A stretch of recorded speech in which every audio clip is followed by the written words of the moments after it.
If you want to make a really good trade, you can always kite the elite barbarians with an ice golem or even something as small as ice spirit or skeletons to keep them alive for a counter push. Alone, the executioner is not too difficult to counter. If you only have barbarians on hand, they'll be enough to shut him down, but they'll take quite a beating from him. An ice wizard is pretty expensive, and while his slow barely affects the executioner, he does only cost 3 elixir, so we can take out the executioner for a positive trade. I'd like to see the mini P.E.K.K.A come back into the meta.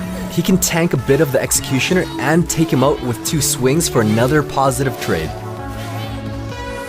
A musketeer can pretty much defend against the executioner as well. She can take him out and will walk away with a sliver of health. But the best way to defend against a single executioner is to have an ice golem distract him until the tower takes him out. The executioner doesn't have that much health. It's roughly the same as a baby dragon, but the difference is that his axe packs a huge punch. So in larger battles, it's better to use a tank to distract him, just like a bowler. You just have to position the ice golem at a different angle to completely protect the back-end units. This tank to distract the executioner doesn't necessarily need to be a regular unit.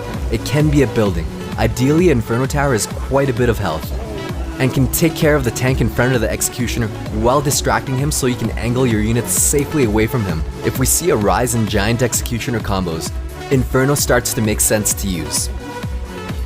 Since he does only have 1000 health, you can rocket him for a one-hit kill. If he's planted behind the King's Tower, this is a bonus because you can clip an Arena Tower for 1 extra elixir. Or if he's clumped up protecting a huge death ball, the rocket will snipe him alongside the other units for a positive trade.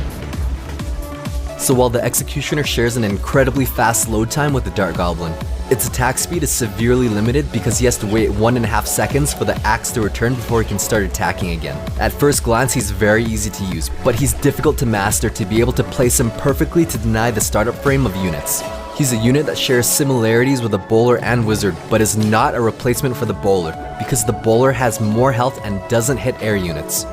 And while it has more health than a wizard, it attacks much slower than him, but it offers stronger area denial and more splashing opportunities. My opinion is that it doesn't replace the bowler, but it certainly can be a substitute as a tankier wizard at 5 elixir.